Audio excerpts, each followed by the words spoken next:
PT civil service की परीक्षा को रद्द किया जाए, कैंसिल किया जाए और तुरंत राज्य सरकार इसकी सीबीआई जांच की अनुशंसा। पब्लिक सर्विस कमीशन झारखंड का भविष्य बर्बाद करने वाला आज के दिन में आयोग खबला है।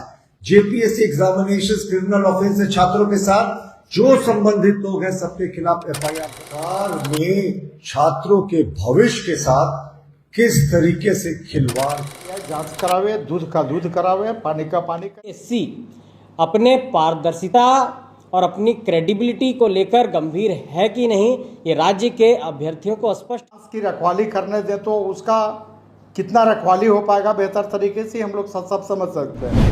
झारखंड के लाखों छात्रों के भविष्य के साथ खिलवाड़ से संबंधित जेपीएससी और सिर्फ जेपीएससी, इसको पाने के लिए, इसमें कामयाब होने के लिए सालों साल अभ्यर्थी मेहनत करते हैं, रात रात भर जागते हैं, भोर सवेरे तक उन लोग पढ़ाई करते हैं। और जब इस तरह के परिणाम सामने आते हैं तो जरा सोचिए कि पैसे, उनकी मेहनत, रातों का जागना, सपने सब चकनाचूर हो जाते हैं। फिलहाल जेपीएससी के कट ऑफ को लेकर बवाल है। रिजल्ट आउट हुआ, आधी रात को हुआ, किसका रोल नंबर कटा, कहां से कहां के बीच में गैपिंग है, इन सब सवालों को लेकर अब सीबीआई जांच की मांग होने लगी है।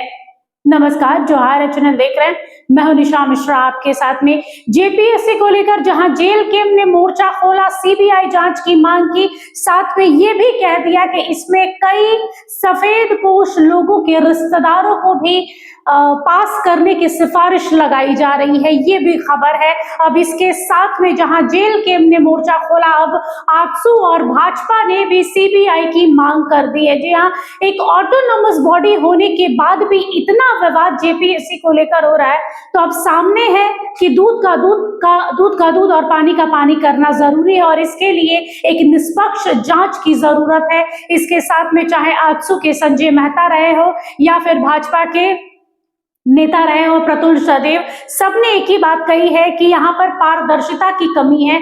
ये भी कहा जा रहा है कि यहाँ पर कई लोगों को घरों में बैठाकर एग्जाम दिलवा दिए गए हैं। इसके साथ में कई अधिकारियों और कई सफेदपोश लोगों के रिश्तेदारों की भी सिफारिश की जा रही है। तो देखा जाए तो जेपीएससी की जो अपनी मर्यादा थी, जो ओहदा था, वो खुद गिरता जा रहा है और वो खुद जेपीएससी ही गिरा रहा है। एक बार सुनिए, जेपीएससी और छात्रों के भविष्यों को लेकर यहां पर आजसू, जेल केम और भाजपा एक साथ में आए हैं।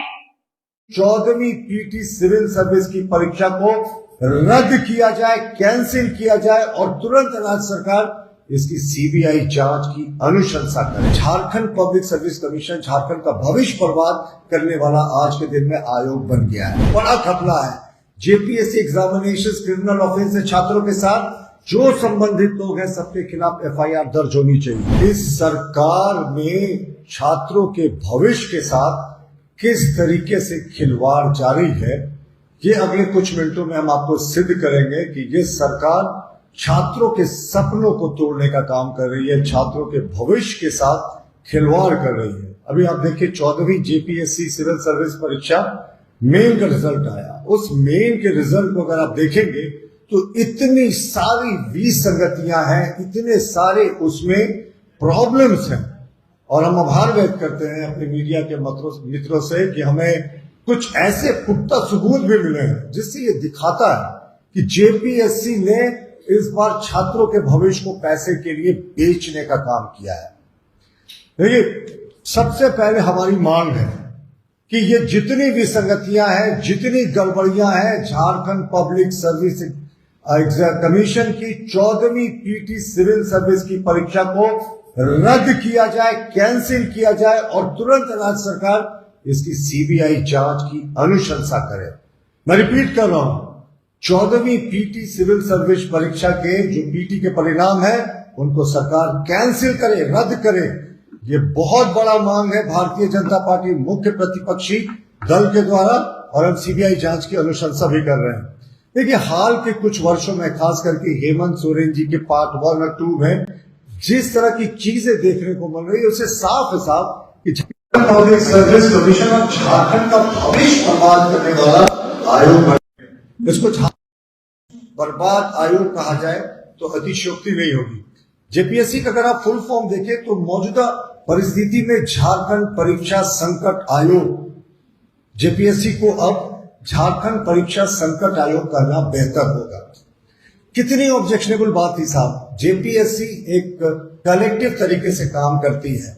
जितने सदस्य और चेयरमैन है उनकी मेजॉरिटी के सिग्नेचर से रिजल्ट जारी होता है। अगर मेजॉरिटी का सिग्नेचर नहीं है तो उस रिजल्ट को रद्द माना जाता है। अफसोस कि सिर्फ एग्जामिनेशन कंट्रोलर जिनका काम है सिग्नेचर करना, वो सदस्य भी नहीं है, उनका सिग्नेचर और चेयरमैन का सिग्नेचर है। चेयरमैन के बारे में शिकायतें होती हैं, वो हफ्ता में एक आध दिन ही आते हैं, वहां पर सारा कुछ परीक्षा नियंत्रक के कंट्रोल में दिखता है। 3 सदस्यों ने इसमें साइन करने से मना कर दिया। हाईकोर्ट का प्रेशर था, ठीक है मानते हैं 1 वर्ष पहले परीक्षा ली गई थी, हाईकोर्ट का प्रेशर था, पर हाईकोर्ट ने क्या ये प्रेशर थोड़ी डाला था कि आप गलत जो है वो रिजल्ट को निकाल दें। और इस रिजल्ट में जितनी त्रुटियां हैं, मैंने कहा ना, Jharkhand public service commission Jharkhand का भविष्य बर्बाद करने वाला आज के दिन में आयोग बन गया है। तो उच्च न्यायालय के आदेश के आलोक में जो भी इन्होंने किया है ये उच्च न्यायालय का अवमानना है। उच्च न्यायालय ने रिजल्ट निकालने कहा था पारदर्शी तरीके से। 3 से मेंबर्स का जब सिग्नेचर नहीं है, सिर्फ एक चेयरमैन कर रहे हैं, यानी 3/4 सदस्यों जेपीएससी के इस रिजल्ट से सहमत नहीं थे। फिर भी रिजल्ट क्यों निकाल दिया आपने? आपको रिजल्ट निकालना था, बहुत समय था, और सिर्फ 16 दिन का आपने समय दिया मेन परीक्षा में तैयारी के लिए। कुछ परीक्षा के जो एग्जामिनेशन रिजल्ट्स है वो 12-14 वर्ष पूर्व बाद निकल रहे हैं, उसमें एक उत्पाद सिपाही का भी था। तो ये सरकार 2 महीने का समय दे सकती थी मेन परीक्षा की तैयारी के लिए, लेकिन इन्होंने सिर्फ 16 दिन का समय दिया, और वो भी जो रिजल्ट निकाला वो त्रुटि से भरपूर था।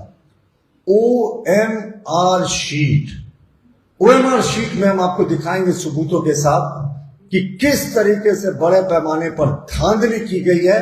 जिसको क्वालिफाई नहीं करना गया था, चाहिए था, उसने क्वालिफाई कर दिया। और जब ये बातें आने लगी सामने तो पैसा देकर मामले को दबाने की कोशिश होने लगी, यानी पूरी की पूरी दाल काली है। चलिए अब संक्षेप में आपको पूरा डिटेल बताते हैं। यह जो जेपीएससी की 14वीं पीटी की परीक्षा थी, मुख्य परीक्षा सिविल सर्विस एग्जामिनेशन की, इसमें कोई कट ऑफ नहीं है, 3 सदस्यों के सिग्नेचर नहीं है, सिर्फ चेयरमैन का सिग्नेचर और एग्जामिनेशन कंट्रोलर, तो एक अधिकारी होते हैं जो चेयरमैन के अधीन जो है वो काम करते हैं, उनका सिग्नेचर है। तो ये अपने आप में रिजल्ट जो है ये अवैध है। तो हम फिर से मांग को दोहराते हैं कि इसको तुरंत जो है वो रद्द करना चाहिए। अब मैं आपको एक उदाहरण देता हूं, फिर से आभार व्यक्त करते हुए मीडिया के बंधुओं से जिनके जरिए हमें ये मिला है। एक छात्र का मैं आपको दिखा रहा हूं, उसका ये एडमिट कार्ड है, गौर से देखिएगा, ये एडमिट कार्ड है। हमने जेपीएससी को इसका ज्ञान दे दिया है कि जेपीएससी इसको जाने, लेकिन आपके लिए मैंने इसे वो नाम को छिपा दिया है। नाम है, हमने जेपीएससी को मेल भी किया है कि इसके संज्ञान ने ऐसे ओएमआर शीट में गड़बड़ी की आशंकाएं आ रही है। अब आप इसका ओएमआर शीट देखिए, पहले पेपर का, ये उसका ओएमआर शीट है, 100 नंबर का शीट है, जिसमें इसको 48 नंबर मात्र मिल रहे हैं, 48 आउट ऑफ 100, कट ऑफ 144 था। अगले पेपर में 100 में इसको 97 चाहिए था क्वालिफाई करने के लिए। आप गौर से समझे, 2 पेपर का पीटी था, पहले में इसको 100 में 48 आया, 48% आया। अगले पेपर में 97% आया था, जिसमें हाईएस्ट क्या है 81%।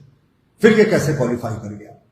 हमारा बड़ा प्रश्न है कि 97% लाना एग्जामिनेशन के एक्सपर्ट, हमने जेपीएससी के पूर्व चेयरमैन, पूर्व सदस्यों से भी बात की, उन्होंने कहा असंभव है साहब, ऐसा कभी होता ही नहीं कि किसी एक पेपर में 97% को लाए, और जहां हाईएस्ट कट ऑफ 80s में है, आप 97 कैसे लाए? ये छात्र क्वालिफाई कर गया।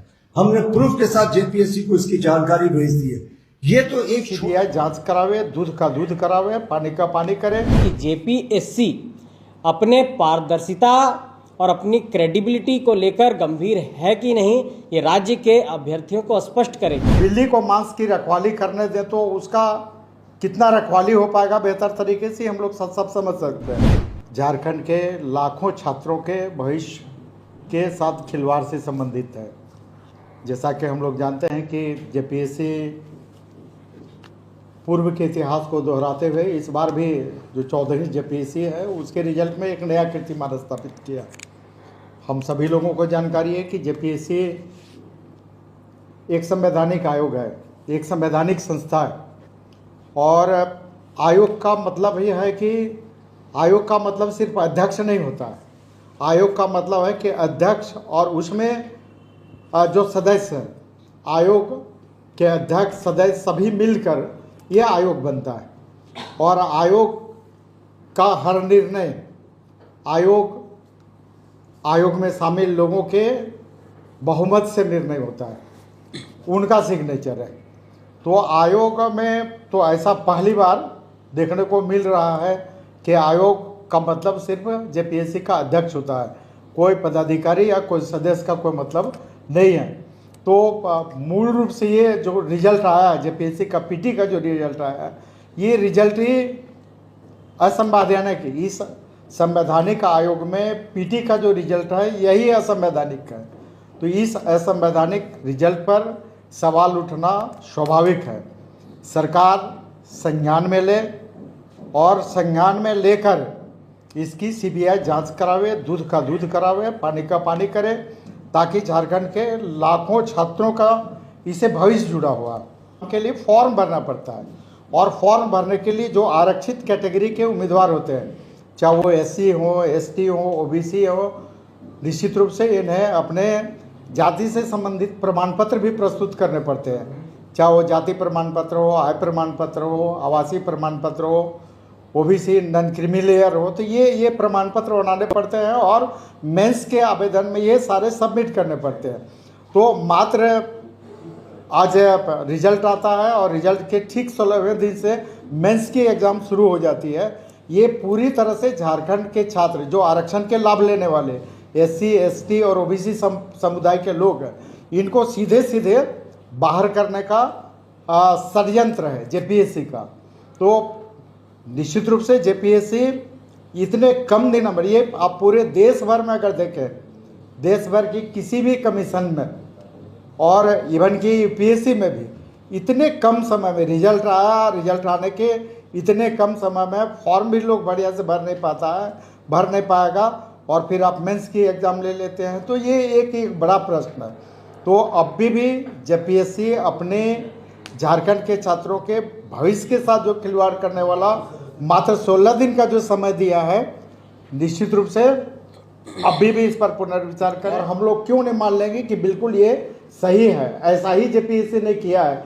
तो जब जेपीएससी ने ऐसा किया है तो अभी भी वक्त है राज्य सरकार से, माननीय मुख्यमंत्री जी से, झारखंड के छात्रों की तरफ से आजसू पार्टी विनम्र अनुरोध करती है कि इस मामले का आप संज्ञान लें और संज्ञान लेकर इसकी उच्च स्तरीय सीबीआई जांच कराइए और जांच करा के आप दूध का दूध, पानी का पानी करने का काम करें। का चयन किया जाता है। लेकिन जेपीएससी अब तक इस सवाल का जवाब कभी नहीं दे पाती है कि वो रिक्त पदों के 15% के अधिक अनुपात में क्यों रिजल्ट जारी करती है। दूसरा, एक ओएमआर सीट जो लगातार वायरल हो रहा है, जिसमें ये बात सामने आ रही है कि उन्होंने जो अपने प्रश्नों के उत्तर हल किए हैं और जो उनका रिजल्ट जारी हुआ है, वो बहुत कह सकते हैं कि संशय पैदा करने वाला है, संदेहास्पद है। और इस पर भी आयोग को स्पष्ट एक तरीके से स्थिति को स्पष्ट करना चाहिए। एक तीसरा जो सबसे बड़ा सवाल है कि इस रिजल्ट में एसटी, एससी, ओबीसी 1, ओबीसी 2 और ईडब्ल्यूएस के आधार पर कट ऑफ जारी नहीं किया गया है। और एक बड़ी बात जो सामने आई कि आयोग के सदस्यों का अगर हस्ताक्षर नहीं है तो क्या परीक्षा नियंत्रक आयोग के सदस्य से ऊपर हैं? क्या इस रिजल्ट की कोई वैधानिकता है कि नहीं? एक और बड़ा सवाल जो मीडिया रिपोर्टों के माध्यम से सामने आया है कि जो 50 अनारक्षित सीट हैं, उन 50 अनारक्षित सीटों पर जो रिजल्ट जारी किया गया है वो 1122 लोगों का किया गया है। और उन 1122 लोगों में 418 लोग ऐसे हैं जिस पर ये एक तरीके से मीडिया रिपोर्टों में ये बात सामने आई है कि वो यूपी और हरियाणा से संबंध रखते हैं। और जिस तरीके से मीडिया रिपोर्ट में बात सामने आई है कि जिस एजेंसी को ये काम का जिम्मा सौंपा गया है वो भी हरियाणा से संबंध रखती है। सवाल ये उठता है कि जब यूपीएससी जैसी बड़ी संस्था अपनी परीक्षाओं को खुद कंडक्ट कराती है तो ये किसी भी दाग का ठीकरा एजेंसी पर फोड़ने का एक बहाना बनाने के लिए जिस तरीके से एजेंसियों को ठेकेदारी की एक प्रथा के तहत परीक्षाओं को कंडक्ट कराने का और परिणाम को जारी करने की जो एक बड़ी रिस्पॉन्सिबिलिटी दी गई है, ये मुझे लगता है कि और इसको मतलब पारदर्शी तरीके से इस व्यवस्था पर एक चिंतन करना चाहिए जेपीएससी को कि क्या परीक्षाओं को कोई ठेकेदारी प्रथा के माध्यम से ये कंडक्ट कराएंगे, क्या परिणाम भी जो जारी होगा वो ये करेंगे, क्योंकि एजेंसी जिस तरीके से रिजल्ट को जारी की है और जिस तरीके से आपत्ति जाहिर की गई थी, अगर आयोग के सदस्यों ने ये आपत्ति जाहिर कर दिया कि हम रिजल्ट से संतुष्ट नहीं है, जो रिजल्ट बनाया गया है उसमें कुछ खामियां हैं, तो आयोग के सदस्यों और उनकी आपत्ति को क्यों खारिज कर दिया गया। और उसके भाजपा के प्रतुल सहदेव रहे हो या फिर आजसू पार्टी के नेता या फिर जेएलकेएम के देवेंद्र नाथ, लगातार हेमंत सोरेन को टारगेट कर रहे हैं, राज्य सरकार को टारगेट कर रहे हैं, जेपीएससी को टारगेट कर रहे हैं कि आखिर युवाओं के, छात्रों के भविष्यों के साथ ये जो खिलवाड़ हो रहा है वो कब तक होगा। क्या जेपीएससी में निष्पक्ष जांच होगी? क्या सीबीआई की जांच की जो मांग उठ रही है उस पर मोहर लगेगी? क्या इन लाखों युवाओं के भविष्य को गर्त में ढकेल दिया जाएगा या कोई निर्णायक फैसला होगा? देखिए, लगातार ये कहा जा रहा है कि भारतीय जनता पार्टी जहां नीट पर आवाज बुलंद करके बोल रही है, वहीं जेपीएससी पर खामोश है। लेकिन अब जेपीएससी पर भाजपा भी मुखर होकर बोलने लगी है। यहाँ पर सामने आपके प्रतुल सहदेव थे जिन्होंने साफ कर दिया कि जरूरी हो गया है कि इतनी खामियों के साथ में जेपीएससी को कम से कम अब कटघरे में खड़ा कीजिए। सीबीआई जांच की मांग की है उन्होंने। साथ में हेमंत सोरेन सरकार पर एलिगेशंस भी लगाए हैं कि ये सरकार युवाओं के भविष्य को लेकर ना सतर्क है, ना तत्पर है, ना जागरूक है। युवाओं के भविष्य अगर बिगड़ता है तो बिगड़ने दीजिए, गर्त में जाता है तो जाने दीजिए। अब शायद समय आ गया है कि झारखंड एक उलगुलान की तलाश में बैठा है। फिलहाल के लिए बस इतना ही। देखते रहिए चैनल न्यूज। नमस्कार। अगर आपको हमारा ये वीडियो अच्छा लगा तो इसे लाइक करें, शेयर करें और हाँ, सब्सक्राइब करना ना भूलें।